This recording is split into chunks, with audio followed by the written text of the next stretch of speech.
isolated in the outback of the NFL. Cornerbacks and safeties stand alone with their backs against the goal line. The secondary is of primary importance because the men who patrol it must do so with the desperation of knowing that they are the last line of defense. You are protecting a piece of property, and you've got to let those people know if they're going to come on your property, they're going to have to pay.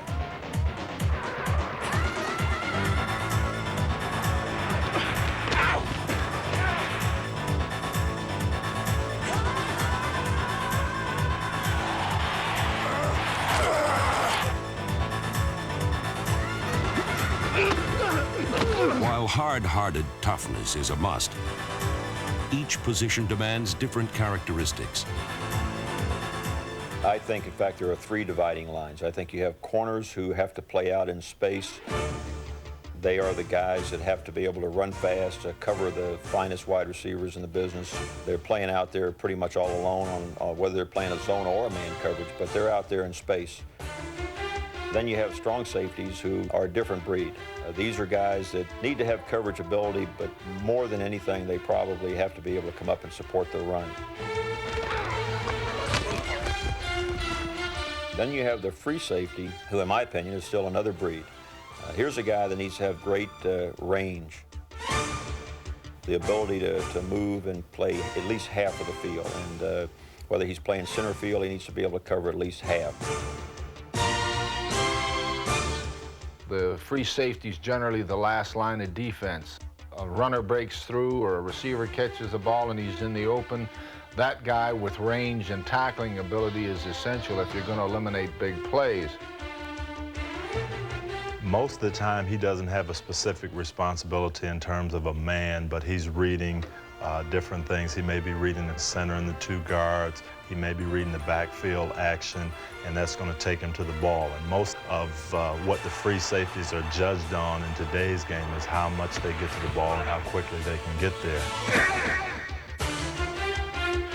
Your progression starts in the free safety and works back towards the line of scrimmage. And the reason being is, 90% of the time, the free safety is going to tell you what kind of coverage they're in. If they're in man-to-man, if they're in zone, if they're strong or they're weak. The first and foremost that you look for is a free safety. We got some pretty darn good free safeties in this league, and they disguise things after a while. One of the game's best free safeties is Denver's Steve Atwater, number 27. Disguise is a big part of it, but also I have to make sure I don't disguise so much to where I'm out of position to play the defense. Hold up. We got nickel 1. DBs, back up. Watch the screen.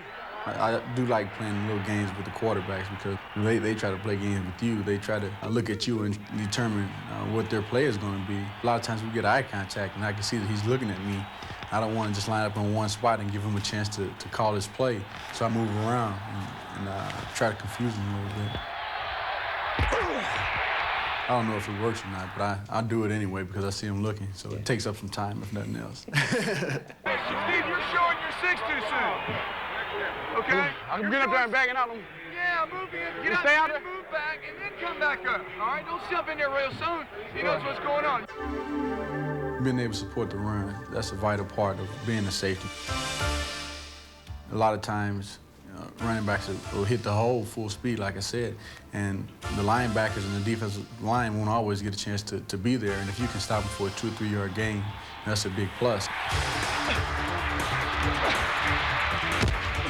With the quickness to play pass coverage and the bulk and strength of a linebacker, Denver's defense gives Atwater the sort of license and carte blanche reserved for a 007.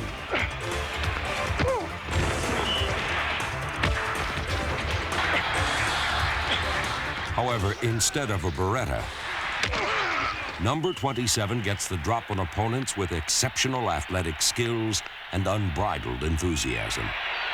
Throw it to me, baby, throw it to me! I like having fun out there. Throw it to me!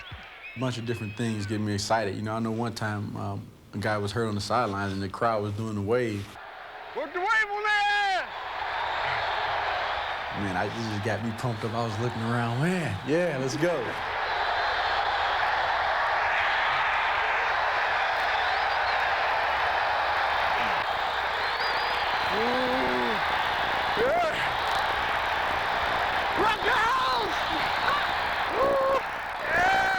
to make it fun. I think you play better when you're having fun.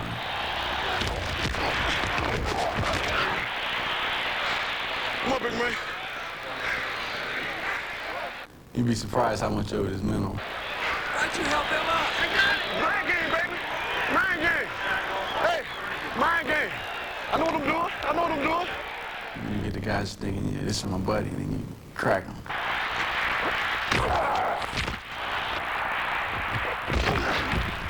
I'm not gonna put that on tape. I don't want to give away my secret, but I usually just hit them and usually say something to them.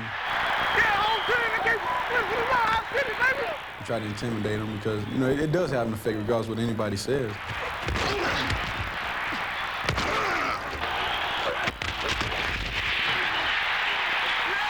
we go, D. They can't score on us, baby. They can't score on us. We'll get blocked. Hey, Christian in. Christian's still in. Let's go. Hey, we got to lay it on his ass this time, baby. Let me ready to give it up. Lock it up, lock it up, lock it up, lock it up, lock it up. In the Kansas City game, I was standing maybe one man away when he made a big hit on a Collier, and just the sound of that hit fires you up. And all of a sudden, it was like, pow! And the running back went backwards. I was looking around to see who the heck made that hit. I should have known. It's the first time that I've probably ever seen a 260-pound back run into a free safety and go flat on his back. I mean, it was exciting.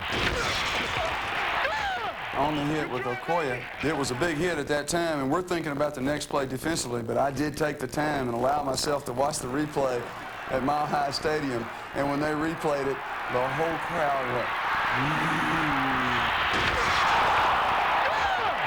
Good try, baby. Steve Atwater, exciting and punishing proof that in the NFL, the secondary is primary.